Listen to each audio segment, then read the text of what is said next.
Hello friends, हम देखेंगे world politics तथा इकोनॉमिक्स तथा इंडियन पॉलिटिक्स, इकोनॉमिक्स तथा स्पोर्ट्स से संबंधित कुछ महत्वपूर्ण क्वेश्चन। वर्ल्ड पॉलिटिक्स से संबंधित क्वेश्चन पहला, फ्रांस और अमेरिका के बीच फिलिस्तीनी राज्य की मान्यता पर क्या विवाद हुआ? इसका आंसर है फ्रांस ने फिलिस्तीनी राज्य को मान्यता देने की घोषणा की, जिसे अमेरिका और इजरायल ने अस्थिरता बढ़ाने वाला कदम बताया। दोनों देशों ने सीज फायर वार्ताओं के बीच यह कार्रवाई सामने आने पर चिंता जताई। फ्रांस ने इस आरोपों का खंडन किया और यूएन महासभा में से औपचारिक बनाने की तैयारी जारी है। क्वेश्चन सेकंड, अमेरिका में राष्ट्रपति ट्रंप द्वारा किस महत्वपूर्ण जानकारी विभाग का नाम बदला गया? इसका आंसर है राष्ट्रपति ट्रंप ने डिपार्टमेंट ऑफ डिफेंस का नाम बदलकर डिपार्टमेंट ऑफ वॉर कर दिया है और इसे स्थायी रूप से करने के लिए कांग्रेस की मंजूरी चाहिए। क्वेश्चन थर्ड, चीन एससीओ सम्मेलन और सैन्य शक्ति प्रदर्शन से क्या संदेश दे रहा है? इसका आंसर है चीन ने एक भव्य सैन्य परेड आयोजित की, जिसमें नए हथियार जैसे हाइपरसोनिक मिसाइलें दिखाई गईं। इसके साथ ही एससीओ सम्मेलन ने चीन ने रूस, ईरान, उत्तर कोरिया और भारत प्रतिनिधि स्तर को जोड़ते हुए एक मल्टीपोलर विश्व व्यवस्था की ओर।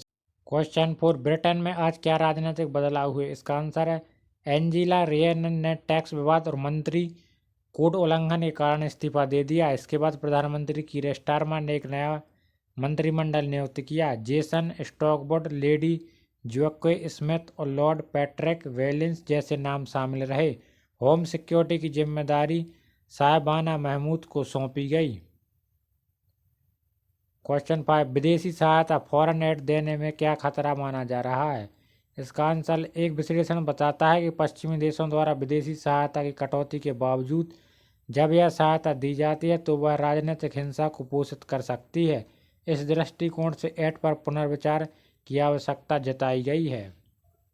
वर्ल्ड इकोनॉमी से संबंधित क्वेश्चन पहला, चीन की एंटी इन्फ्लेशन नीति का क्या असर हुआ? इसका आंसर है ऑक्सफोर्ड इकोनॉमिक्स के अनुसार चीन ने अत्यधिक कीमतों की होड़ और अधिशेष उत्पादन एक्सेस कैपेसिटी को नियंत्रित करने के लिए एंटी इन्फ्लेशन असहिष्णुता विरोधी रणनीति अपनाई है, लेकिन इसकी प्रभावशीलता अपेक्षाकृत कम देखी गई है।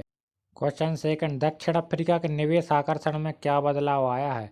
इसका आंसर है हालिया आर्थिक विकास ने दक्षिण अफ्रीका को निवेशकों के लिए एक आकर्षक गंतव्य यानी इन्वेस्टमेंट डेस्टिनेशन बनाते हुए उसकी आर्थिक स्थिरता को रेखांकित किया है। हालांकि कुछ चुनौतियां अभी भी बनी हुई हैं। क्वेश्चन थर्ड, वैश्विक आपूर्ति श्रृंखला में चीन का क्या योगदान है? इसका आंसर, अगस्त में ग्लोबल मैन्युफैक्चरिंग पीएमआई के अनुसार एशिया का मैन्युफैक्चरिंग सेक्टर विशेषकर चीन विस्तार एक्सपेंशन के क्षेत्र में बना हुआ है, जिससे वैश्विक आपूर्ति श्रृंखला की स्थिरता बनी हुई है। भारतीय राजनीति से संबंधित क्वेश्चन पहला, विजय माल्या और नीरव मोदी की प्रत्यर्पण प्रक्रिया में क्या प्रगति हुई है?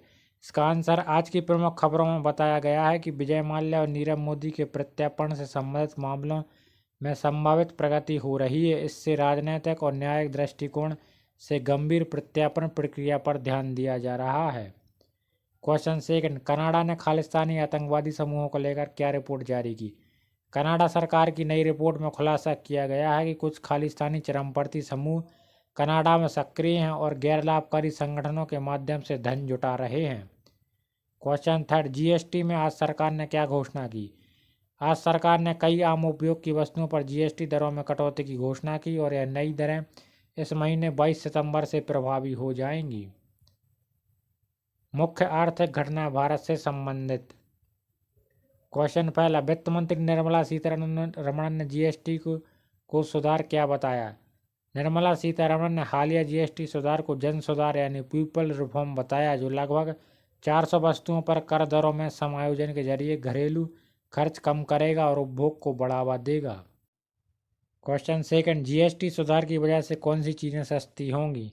सरकार ने जीएसटी सुधार की घोषणा की है, जो नवरात्रि से प्रभावी होगी। इससे दैनिक उपभोग की वस्तुएं, कारें, स्वास्थ्य बीमा जैसे उत्पाद सस्ते होंगे, जिससे घरेलू मांग को बल मिलेगा। क्वेश्चन थर्ड, वित्त मंत्री का डुअल स्लैब जीएसटी सिस्टम पर क्या कहना है? निर्मला सीतारमण ने डुअल स्लैब जीएसटी सिस्टम को एक नेक्स्ट जनरेशन अप्रत्यक्ष कर ढांचा बताया, जिससे अर्थव्यवस्था को महत्वपूर्ण सबल मिलेगा। और उन्होंने निर्यात क्षेत्रों के लिए अमेरिकी टैरिफ से प्रभावित उद्योगों हेतु व्यापक पैकेज पर भी काम बताया है। क्वेश्चन 4, वस्त्र बाजार के भविष्य को लेकर क्या अनुमान लगाया जा रहा है? केंद्रीय वस्त्र मंत्री गिरिराज सिंह ने कहा कि भारत का वस्त्र बाजार 2030 तक 350 अरब तक पहुंच सकता है। उन्होंने यह भी उल्लेख किया कि जूट का एमएसपी बढ़ा है, सरकार सीधे खरीद बढ़ा रही है और जूट उत्पादों में गुनी बैग्स से लेकर सस्टेनेबल पैकेजिंग व जियो टेक्सटाइल जैसे आधुनिक उपयोगों पर विविधता आई है। क्वेश्चन 5, त्योहारों की वजह से कृषि वस्तुओं की कीमतों में क्या बदलाव आया है? दक्षिण भारत में ओणम और गणेश चतुर्थी जैसे त्योहारों के कारण नारियल की कीमतें 15 से 25 से बढ़कर 80 से 100 हो गई हैं। इसका कारण बड़ी मांग और त्योहारों में नारियल का प्रमुख उपयोग रहा है। गणेश चतुर्थी ने भारतीय अर्थव्यवस्था पर क्या सकारात्मक प्रभाव डाला? गणेश चतुर्थी ने भारतीय अर्थव्यवस्था को लगभग 45,000 करोड़ का आर्थिक बूस्टर दिया। यह त्यौहार मूर्ति निर्माण, सजावट, खाद्य पदार्थ, कपड़े, परिवहन और पर्यटन जैसे कई सेक्टरों को मजबूती प्रदान करता है। खासकर अमेरिका से ट्रेड तनाव के बीच यह घरेलू मांग को सशक्त बनाता है। 6 सितंबर 2025 की भारतीय खेल जगत से संबंधित प्रमुख घटनाएं।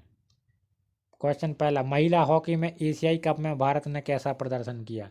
महिला एशिया कप 2025 में भारत ने जापान के खिलाफ 2-2 से ड्रा हासिल किया। निर्णायक पेनल्टी कॉर्नर को अंतिम क्षण में नवनीत कौर ने गोल में बदला, जिससे भारतीय टीम ने महत्वपूर्ण अंक हासिल किए और टूर्नामेंट में अपनी उम्मीदें बरकरार रखी हैं। क्वेश्चन 6, इंडिया ए बनाम ऑस्ट्रेलिया ए आगामी सीरीज में क्या खास है?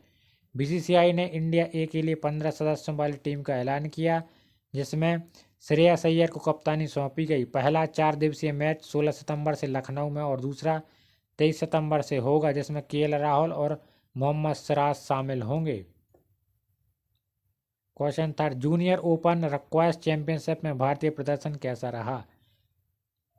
रियासत की शुभांशु चौधरी ने U17 लड़कों के वर्ग में फाइनल में अपनी जगह पक्की की। वे तमिलनाडु के दार्सिल परश्यमपुरिया को हराकर आगे बढ़े और उनका मुकाबला यूपी के राघवा वैशिष्ठा से होगा। लड़कियों में सहर नायर और सानवी कल्याण की फाइनल में पहुंचने में कामयाब रहीं। Question 4, Uttar Pradesh pro handball league का क्या हाल है? यूपी प्रो हैंडबॉल लीग का ट्रॉफी अनावरण आज हुआ। पूर्व भारतीय हैंडबॉल टीम के उप कप्तान नवीन पूनिया को ब्रांड एम्बेसडर नियुक्त किया गया। यह लीग 25 सितंबर से लखनऊ में केडी सिंह बाबू स्टेडियम में 8 टीमों जैसे मेरठ रॉयडर्स, आगरा टाइटंस आदि के साथ शुरू होगी, जिसमें कुल 39 मुकाबले होंगे। यदि हमारे द्वारा दी गई जानकारी आपको पसंद आती है तो हमारे चैनल को please like, share and subscribe करें। Thank you.